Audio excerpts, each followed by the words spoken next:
ಆಕಾಶವಾಣಿ ವಾರ್ತೆಗಳು ಓದುತ್ತಿರುವವರು ಅಭಯ್ ದಾಮ್ಲೆ. ಮುಖ್ಯಾಂಶಗಳು. ಪಶ್ಚಿಮ ಬಂಗಾಳದ ದಕ್ಷಿಣ 24 ಪರಗಣ ಜಿಲ್ಲೆಯ ಫಾಲ್ಟಾ ವಿಧಾನಸಭಾ ಕ್ಷೇತ್ರದ ಎಲ್ಲ 285 ಮತಗಟ್ಟೆಗಳಲ್ಲಿ ಇದೇ 21ರಂದು ಮರು ಮತದಾನ.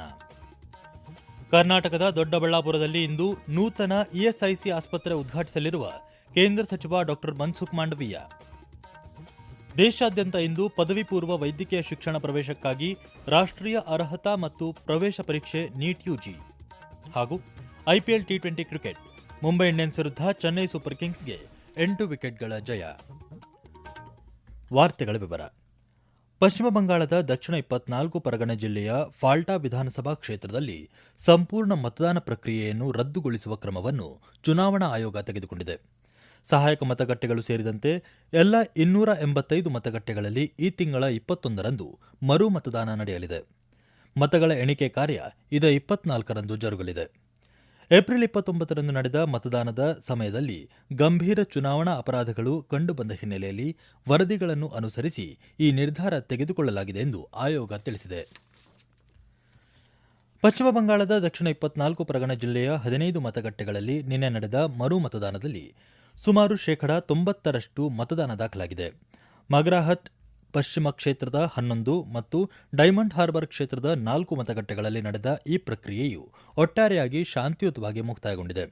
ಚುನಾವಣಾ ವೀಕ್ಷಕರು ಮತ್ತು ರಿಟರ್ನಿಂಗ್ ಅಧಿಕಾರಿಗಳ ವರದಿಯ ಆಧಾರದ ಮೇಲೆ ಚುನಾವಣಾ ಆಯೋಗ ಈ ಮರು ಮತದಾನಕ್ಕೆ ಆದೇಶಿಸಿತ್ತು.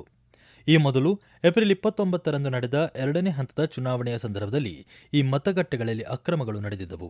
ಇದೇ ವೇಳೆ ಪಶ್ಚಿಮ ಬಂಗಾಳ ಸೇರಿದಂತೆ ಕೇರಳ, ತಮಿಳುನಾಡು, ಅಸ್ಸಾಂ ಮತ್ತು ಪುದುಚೇರಿ ಕೇಂದ್ರಾಡಳಿತ ಪ್ರದೇಶಗಳ ವಿಧಾನಸಭಾ ಚುನಾವಣೆಯ ಮತ ಎಣಿಕೆ ನಾಳೆ ನಡೆಯಲಿದೆ.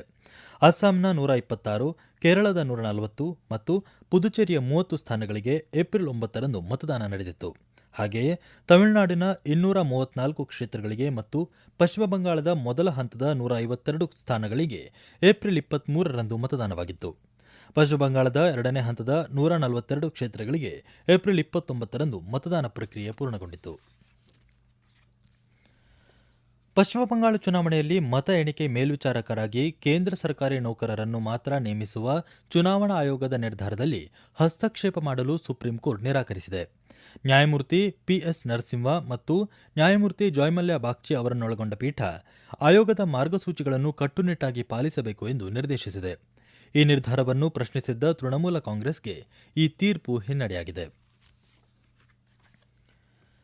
ಕೇಂದ್ರ ಕಾರ್ಮಿಕ, ಉದ್ಯೋಗ ಹಾಗೂ ಯುವಜನ ವ್ಯವಹಾರಗಳ ಸಚಿವ ಡಾ ಮನ್ಸುಖ್ ಮಾಂಡವೀಯ ಇಂದು ಬೆಂಗಳೂರು ಗ್ರಾಮಾಂತರ ಜಿಲ್ಲೆಯ ದೊಡ್ಡಬಳ್ಳಾಪುರಕ್ಕೆ ಭೇಟಿ ನೀಡಲಿದ್ದು ನೂತನ ಇಎಸ್ಐಸಿ ಆಸ್ಪತ್ರೆ ಉದ್ಘಾಟಿಸಲಿದ್ದಾರೆ. ಬಾಶೆಟ್ಟಿಹಳ್ಳಿ ಕೈಗಾರಿಕಾ ಪ್ರದೇಶದಲ್ಲಿ 100 ಹಾಸಿಗೆ ಸಾಮರ್ಥ್ಯದ ಆಸ್ಪತ್ರೆ ನಿರ್ಮಾಣವಾಗಿದ್ದು ಕೇಂದ್ರ ಸಚಿವರು ಇದನ್ನು ಲೋಕಾರ್ಪಣೆಗೊಳಿಸಲಿದ್ದಾರೆ. ಕೇಂದ್ರ ಕಾರ್ಮಿಕ ಮತ್ತು ಉದ್ಯೋಗ ಹಾಗೂ ಅತಿ ಸಣ್ಣ ಮತ್ತು ಮಧ್ಯಮ ಉದ್ಯಮಗಳ ರಾಜ್ಯ ಸಚಿವೆ ಶೋಭಾ ಕರಂದ್ಲಾಜೆ, ಸಂಸದ ಡಾ ಕೆ ಸುಧಾಕರ್, ಶಾಸಕ ಧೀರಜ್ ಮುನಿರಾಜು ಮತ್ತಿತರ ಗಣ್ಯರು ಸಮಾರಂಭದಲ್ಲಿ ಭಾಗವಹಿಸಲಿದ್ದಾರೆ. ಪದವಿ ಪೂರ್ವ ವೈದ್ಯಕೀಯ ಶಿಕ್ಷಣ ಪ್ರವೇಶಕ್ಕಾಗಿ ರಾಷ್ಟ್ರೀಯ ಅರ್ಹತಾ ಮತ್ತು ಪ್ರವೇಶ ಪರೀಕ್ಷೆ ನೀಟ್ ಯುಜಿ ಇಂದು ನಡೆಯಲಿದೆ. ಈ ಪರೀಕ್ಷೆ ಮಧ್ಯಾಹ್ನ 2 ಗಂಟೆಗೆ ಪ್ರಾರಂಭವಾಗಿ ಸಂಜೆ 5 ಗಂಟೆಗೆ ಕೊನೆಗೊಳ್ಳಲಿದೆ. ಆರೋಗ್ಯ ಮತ್ತು ಕುಟುಂಬ ಕಲ್ಯಾಣ ಸಚಿವಾಲಯ ಮತ್ತು ಶಿಕ್ಷಣ ಸಚಿವಾಲಯದ ಅನುಮೋದನೆಯೊಂದಿಗೆ ಪದವಿ ಪೂರ್ವ ವೈದ್ಯಕೀಯ ಶಿಕ್ಷಣ ಪ್ರವೇಶಕ್ಕಾಗಿ 2019ರಿಂದ ರಾಷ್ಟ್ರೀಯ ಪರೀಕ್ಷಾ ಸಂಸ್ಥೆಯು ನೀಟ್ ಯುಜಿ ಪರೀಕ್ಷೆಯನ್ನು ನಡೆಸುತ್ತಿದೆ. ಅಭ್ಯರ್ಥಿಗಳಿಗೆ ಪರೀಕ್ಷಾ ಸಂಸ್ಥೆ ನಿರ್ದಿಷ್ಟ ಮಾರ್ಗಸೂಚಿಗಳನ್ನು ನೀಡಿದೆ. ಅಭ್ಯರ್ಥಿಗಳು ತಮ್ಮ ಪ್ರವೇಶ ಪತ್ರಗಳ ಜೊತೆಗೆ ಮತದಾರರ ಗುರುತಿನ ಚೀಟಿ, ಆಧಾರ್ ಕಾರ್ಡ್ ಅಥವಾ ಪಡಿತರ ಚೀಟಿಯಂತಹ ಒಂದು ಮೂಲ ಫೋಟೋ ಗುರುತಿನ ಪುರಾವೆಯನ್ನು ಹೊಂದಿರಬೇಕು. ದೇಶದ ಸಶಸ್ತ್ರ ಪಡೆಗಳ ಶೌರ್ಯ ಕೇವಲ ಯುದ್ಧ ಭೂಮಿಗೆ ಸೀಮಿತವಾಗದೆ ವಿಪತ್ತುಗಳ ಸಂದರ್ಭಗಳಲ್ಲಿಯೂ ಜನರಿಗೆ ಸಹಾಯವನ್ನು ನೀಡುತ್ತದೆ ಎಂದು ರಕ್ಷಣಾ ಸಚಿವ ರಾಜನಾಥ್ ಸಿಂಗ್ ಹೇಳಿದ್ದಾರೆ. ಆಪರೇಷನ್ ಸಿಂಧೂರ್ನ ಮೊದಲ ವಾರ್ಷಿಕೋತ್ಸವದ ಮುನ್ನ ದೆಹಲಿಯಲ್ಲಿ ಆಯೋಜಿಸಲಾಗಿದ್ದ ಕಾರ್ಯಕ್ರಮದಲ್ಲಿ ಅವರು ಮಾತನಾಡಿ, ಸೈನಿಕರ ಅಪ್ರತಿಮ ಶೌರ್ಯ ಆಪರೇಷನ್ ಸಿಂಧೂರ್ ಅನ್ನು ಭಾರತದ ಸೇನಾ ಇತಿಹಾಸದಲ್ಲಿ ಸುವರ್ಣ ಅಧ್ಯಾಯವನ್ನಾಗಿ ಮಾಡಿದೆ ಎಂದು ಶ್ಲಾಘಿಸಿದ್ದಾರೆ.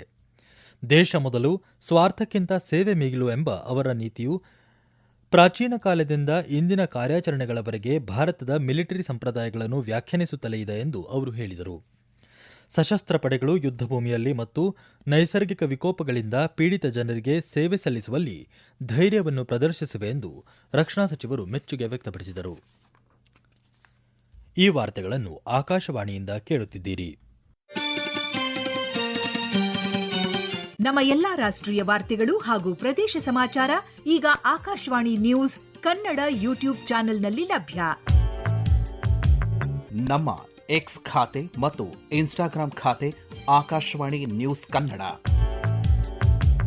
ಹೆಚ್ಚಿನ ಮಾಹಿತಿಗಾಗಿ ನಮ್ಮ ಫೇಸ್ಬುಕ್ ಖಾತೆ AIR ಕನ್ನಡ ನ್ಯೂಸ್ ಅನುಸರಿಸಿ.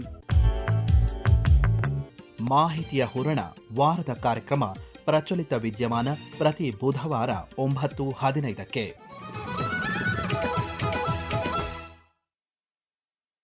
ನೀತಿ ಆಯೋಗದ ಪೂರ್ಣಾವಧಿ ಸದಸ್ಯರಾಗಿ ನೇಮಕಗೊಂಡ ಡಾಕ್ಟರ್ ಆರ್ ಬಾಲಸುಬ್ರಹ್ಮಣ್ಯಂ ಮತ್ತು ಡಾಕ್ಟರ್ ಜೋರಾಮ್ ಅನಿಯಾ ಅವರನ್ನು ಪ್ರಧಾನಿ ನರೇಂದ್ರ ಮೋದಿ ಅಭಿನಂದಿಸಿದ್ದಾರೆ.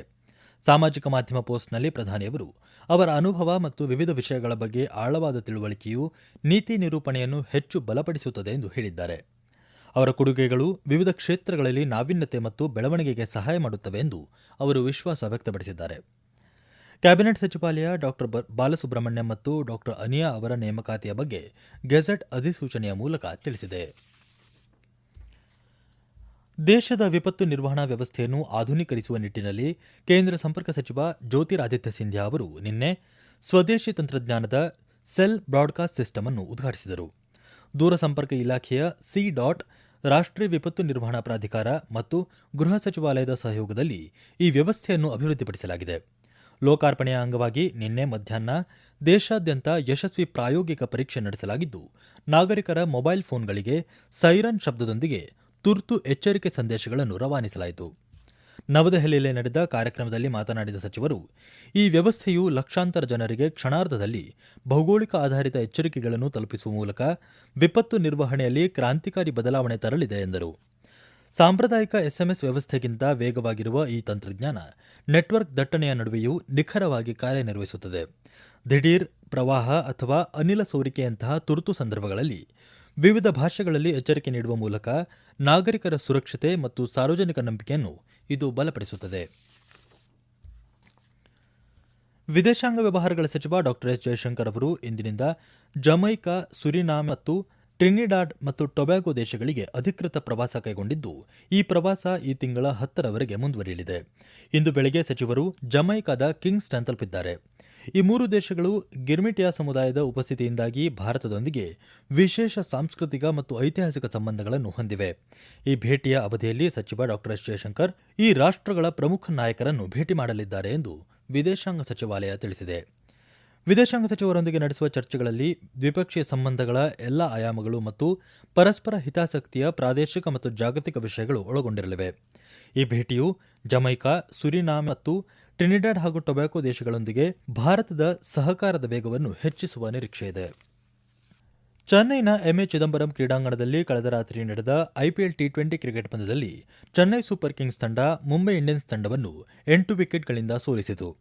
ಮುಂಬೈ ಇಂಡಿಯನ್ಸ್ ತಂಡ ನೀಡಿದ್ದ 160 ರನ್ಗಳ ಗುರಿ ಬೆನ್ನತ್ತಿದ ಚೆನ್ನೈ ಸೂಪರ್ ಕಿಂಗ್ಸ್ 18.1 ಓವರ್ಗಳಲ್ಲಿ 2 ವಿಕೆಟ್ಗಳ ನಷ್ಟಕ್ಕೆ 160 ರನ್ ಗಳಿಸಿತು. ಇದಕ್ಕೂ ಮೊದಲು ಮುಂಬೈ ನಿಗದಿತ 20 ಓವರ್ಗಳಲ್ಲಿ 7 ವಿಕೆಟ್ ನಷ್ಟಕ್ಕೆ 159 ರನ್ ಗಳಿಸಿತ್ತು. ಐಪಿಎಲ್ ಟಿ20 ಕ್ರಿಕೆಟ್ ಪಂದ್ಯಾವಳಿಯಲ್ಲಿಂದು 2 ಪಂದ್ಯಗಳು ನಡೆಯಲಿವೆ. ಹೈದರಾಬಾದ್ನ ರಾಜೀವ್ ಗಾಂಧಿ ಅಂತಾರಾಷ್ಟ್ರೀಯ ಕ್ರೀಡಾಂಗಣದಲ್ಲಿ ನಡೆಯಲಿರುವ ದಿನದ ಮೊದಲ ಪಂದ್ಯದಲ್ಲಿ ಸನ್ರೈಸರ್ಸ್ ಹೈದರಾಬಾದ್ ಮತ್ತು ಕೋಲ್ಕತಾ ನೈಟ್ ರೈಡರ್ಸ್ ತಂಡಗಳು ಸೆಣಸಲಿವೆ. ಪಂದ್ಯ ಮಧ್ಯಾಹ್ನ 3:30ಕ್ಕೆ ಆರಂಭವಾಗಲಿದೆ. ಅಹಮದಾಬಾದ್ನ ನರೇಂದ್ರ ಮೋದಿ ಕ್ರೀಡಾಂಗಣದಲ್ಲಿ ಇಂದು ಸಂಜೆ 7:30ಕ್ಕೆ ಆರಂಭವಾಗಲಿರುವ ದಿನದ 2ನೇ ಪಂದ್ಯದಲ್ಲಿ ಗುಜರಾತ್ ಟೈಟನ್ಸ್ ಹಾಗೂ ಪಂಜಾಬ್ ಕಿಂಗ್ಸ್ ತಂಡಗಳು ಮುಖಾಮುಖಿಯಾಗಲಿವೆ. ಕೊನೆಯಲ್ಲಿ ಮತ್ತೊಮ್ಮೆ ಮುಖ್ಯಾಂಶಗಳು. ಪಶ್ಚಿಮ ಬಂಗಾಳದ ದಕ್ಷಿಣ 24 ಪರಗಣ ಜಿಲ್ಲೆಯ ಫಾಲ್ಟಾ ವಿಧಾನಸಭಾ ಕ್ಷೇತ್ರದ ಎಲ್ಲ 285 ಮತಗಟ್ಟೆಗಳಲ್ಲಿ ಇದೇ 21ರಂದು ಮರುಮತದಾನ.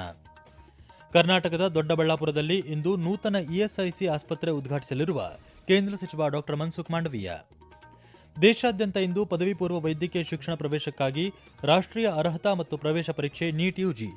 ಹಾಗೂ IPL T20 cricket Mumbai Indians ವಿರುದ್ಧ ಚೆನ್ನೈ ಸೂಪರ್ ಕಿಂಗ್ಸ್ಗೆ 8 ವಿಕೆಟ್ಗಳ ಜಯ. ಇಲ್ಲಿಗೆ ವಾರ್ತಾ ಪ್ರಸಾರ ಮುಕ್ತಾಯವಾಯಿತು. ನಮ್ಮ ಮುಂದಿನ ವಾರ್ತಾ ಪ್ರಸಾರ ಅಪರಾಹ್ನ 12 ಗಂಟೆಗೆ.